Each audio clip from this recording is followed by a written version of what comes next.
The Israelis, since Israel was created, have consistently spied on the United States, usually in massive numbers.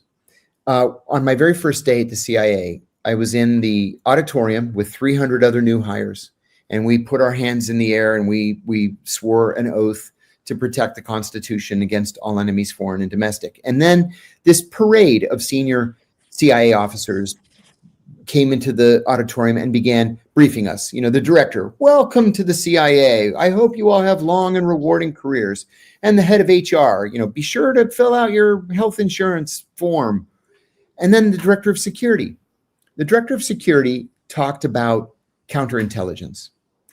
He said, for example, there's kind of a famous steakhouse just down the street from the CIA. It's the nearest restaurant to the CIA. And he said, don't ever eat there, ever, because the Russians think we all eat there. And so when you go in, everybody in the restaurant is KGB. True. So I've been here for 42 years. I've never eaten in that place, just out of force of habit. Okay. Get takeout. Yeah, right. Yeah.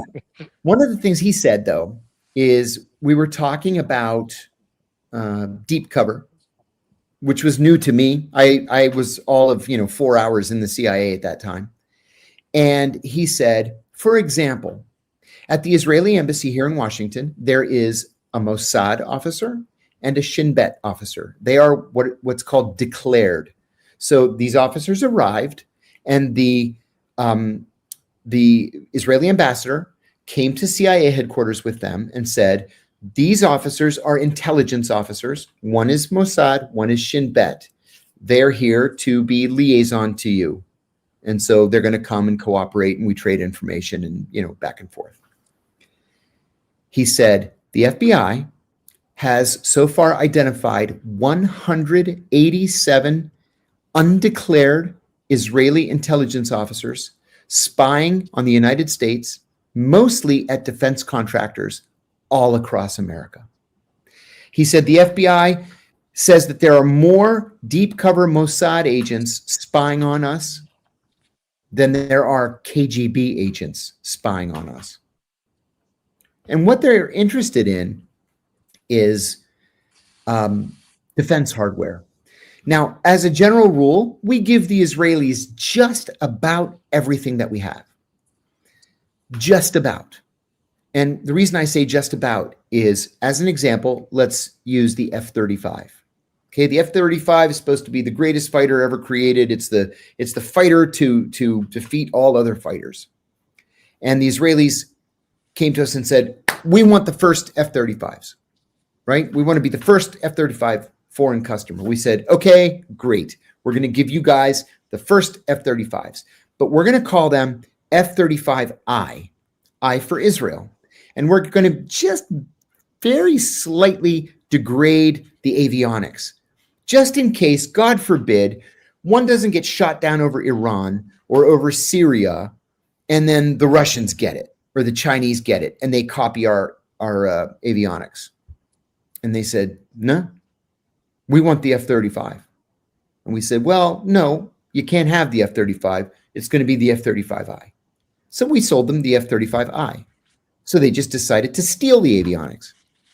Now, I have no idea if they've been successful. At the same time, the United Arab Emirates came to us and they said, hey, we want that F-35. And we said, okay, great. We're going to give some of the Israelis, but we'll give you F-35s too. We're going to call them the F-35E for Emirates. They said, okay, what's the difference? We said, we're going to just slightly degrade the avionics. They said, okay, fine, we'll take them. Which is what most countries do. Today, I just saw an announcement today that we sold another shipment of F-35Bs for Britain to the British. Why are they Bs? Because we've slightly degraded the avionics.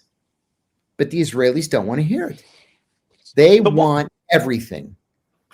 So what we have here, though, and then that makes sense, obviously, if Israel wants, they're going to try to steal what they can't have, right? It's like the Willy Wonka at the chocolate factory. Exactly. But this was, thank you. This was something totally different, right? Because now they've activated an asset to not upgrade their avionics on F-35s. They if they did deploy an asset in Jeffrey Epstein to create a house of horrors, if you will, to entrap pedophiles, Mhm. whether the pedophiles or not, or they were created to be pedophiles, or whatever the situation was, they were engaging in criminal behavior, terrible criminal behavior. Because, like you said, there's nobody worse, and you want to ruin somebody. Pedophilia is the way to do it. This wasn't Yes. stealing information. This is creating an opportunity for Jeffrey Epstein to Correct. collect evidence against Mhm. Americans. Yes. Why would Israel do that unless Because potentially they don't then trust us as much as they used to? I don't think they have ever really trusted us. Listen, in all the years I was at the CIA, literally every single time Benjamin Netanyahu would go to the White House, and I mean starting in the 80s when he was Israel's ambassador to the United Nations, literally every time he would say, please bomb Iran, please. And we would say, no, we're not going to bomb Iran for you. And I'm talking about H.W. Bush, Clinton, W. Bush, Obama, Trump, Biden. Nobody would bomb Iran until Trump said, okay, we'll bomb Iran. And we did. But they've been asking since the 80s for us to bomb Iran. So I think what we saw here was a very long-term operation to develop this compromising intelligence so that you can go to Bill Clinton and say, listen, Trump doesn't want to bomb Iran. We really want him to bomb Iran. And so you need to call Trump and say, bomb Iran, or I'm going to, throw a fit. Or you have 2 people or 3 people or 20 people call Trump and say, bomb Iran, or else they're going to out these guys for being pedophiles. So it's a way of putting this indirect, but still pretty close up pressure to get what they want in the unlikely event that they don't get what they want. And that makes a lot of sense. But here the question is, if this is this long-term operation with some of the most powerful people in the country, sometimes in the world, that were involved with Jeffrey Epstein, whether it's on his Yes. islands, his planes, his homes, our U.S. government, our intelligence organizations didn't know this was happening and couldn't turn it off and put a stop to it? Well, if they didn't, then everybody at the FBI needs to be fired. Yeah, you raise a very good point here. If you're supposed to be the best counterintelligence organization on the planet, then how in the world did you not know this was happening? Yeah. And I'll tell you another thing too. If I'm a visitor to Jeffrey Epstein's house and he says, "Hey, I've got the cutest little 15-year-old in the next room. Why don't you strip down and she'll come in and give you a massage?" I would run to the FBI and report that. So why didn't they? Or if somebody did, why didn't the FBI act on it? It doesn't make any sense to me. So either they dropped the ball or this was a cover-up. But were they now what we saw with the JFK cover up, and I have another line of questioning about the types of people. But on this point, if it was a cover up, was it like we saw with the JFK files? Was it a cover up to cover up their own incompetence, or was it a Yes. cover up for some other reason? Right. No, you may have hit it on the head. Never underestimate the power of incompetence. An old timer at the agency told me that one time. He said, we like to get wrapped around the axle about, with all these moving parts about this conspiracy and, this happened, that happened. Or maybe the guy's just an idiot. Maybe that's why it happened. He said, and 9 times out of 10, it happened because he's an idiot. So you may have hit it on the head right there.